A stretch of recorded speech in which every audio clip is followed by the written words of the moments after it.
ایک صحابی نے عرض کیا حضور مجھے نصیحت فرمائیں۔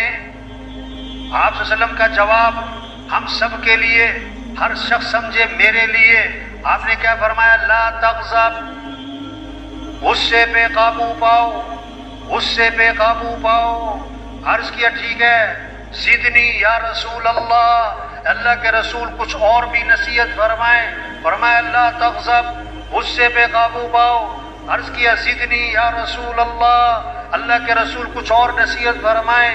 فرمایا لا تغضب، فردد مرارا فقال لا تغضب، بار بار عرض کیا اللہ کے رسول کچھ اور بھی نصیحت فرمائیں۔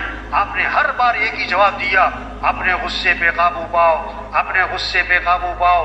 اگر غصے پہ قابو آ جائے، کتنے جھگڑے ختم ہو جائیں، نفرتیں ختم ہو جائیں، زندگیاں آسان ہو جائیں، زندگیاں خوبصورت ہو جائیں، اگر غصے پہ قابو آئے۔ اس لیے آپ نے فرمایا پہلوان وہ نہیں ہے جو کسی کو اٹھا کے پھینک دے، بچھاڑ دے، اوپر چڑھ کے بیٹھ جائے۔ فرمایا پہلوان کون ہے؟ جو غصے کے وقت میں اپنے نفس پہ قابو پائے، جو غصے کے وقت میں اپنے نفس پہ قابو پائے۔ آپ نے فرمایا جس آدمی کو غصہ آیا اور وہ غصہ نکالنے پر قادر تھا لیکن غصے کو پی گیا، اللہ قیامت کے دن جنت کی حوریں اس کے سامنے کھڑی کر دیں گے اور اللہ فرمائیں گے جو پسند ہے لے لے اس میں سے۔ کس بات پر؟ غصہ پینے پر، غصہ پینے پر۔ یہ ہمارا دین سکھا رہا ہے، یہ محنت ہو رہی، اس سے زندگی آسان ہوگی، اس سے زندگی خوبصورت ہوگی کہ بھائی غصے پہ قابو پاؤ۔ بہت سی باتیں طبیعت کے خلاف آتی ہیں، بہت سی باتیں طبیعت کے خلاف، گھر میں، بازار میں، دفتر میں، جماعت میں، بہت سی باتیں اونچ نیچ، جو صبر، برداشت۔ حضور صلی اللہ علیہ وسلم کے بارے میں کیا آتا ہے؟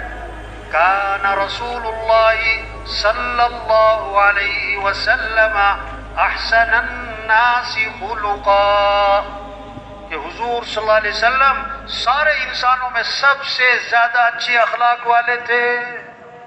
آپ صلی اللہ علیہ وسلم تشریف لے جا رہے ہیں، اللہ کے نبی جا رہے ہیں، آپ کے گلے میں چادر ہے، آپ کے گلے میں چادر ہے، اس کا کنارہ بہت موٹا ہے، اس کا کنارہ بہت موٹا ہے۔ ایک بدو آیا، ایک بدو آیا، ایک اعرابی آیا، اس نے آپ کی چادر کا کنارہ پکڑا اور زور سے کھینچا، جبزہ جبزۃ شدیدہ، زور سے کھینچا، اتنی زور سے کھینچا کہ وہ چادر آپ کی گردن پہ رگڑتی ہوئی گئی تو آپ کے گردن پہ اس کے نشانات واضح ہو گئے، آپ کی گردن پہ اس کے نشان پڑ گئے، اتنی زور سے کھینچا۔ اور آگے سے کیا کہتا ہے؟ مرلی من مال اللہ الذی عندک، جو اللہ نے آپ کو مال دیا اس میں سے مجھے بھی تو کچھ دے۔ یہ مانگنے کا انداز دیکھو اس کا۔ آپ تشریف لے جا رہے ہیں، آپ کی چادر کا کنارہ پکڑا، زور سے کھینچا، کنارہ اتنی زور سے رگڑ لگائی کہ آپ کی گردن پہ نشان پڑ گئے، اور آگے سے کہتا ہے مجھے کچھ دو، مجھے کچھ دو۔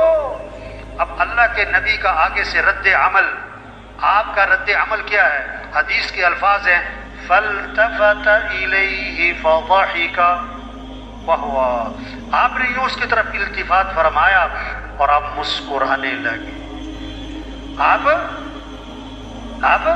مسکرانے لگے، واہ واہ۔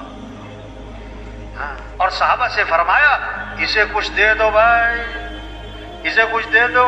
کوئی غصہ نہیں، کوئی ناراضگی نہیں، کوئی ڈانٹ ڈپٹ نہیں، کوئی گھور کے دیکھا نہیں، کوئی منہ نہیں بنایا، بلکہ صاحب اس کو کچھ دے دو۔ واہ واہ، کیسی خوبصورت تعلیم دی ہے ہمیں۔ نمونہ کون ہے؟ کہ حضرت محمد صلی اللہ علیہ وسلم ہے۔ ہر چیز میں نبی کی اتباع کرنی ہے، نبی کا طریقہ دیکھنا ہے۔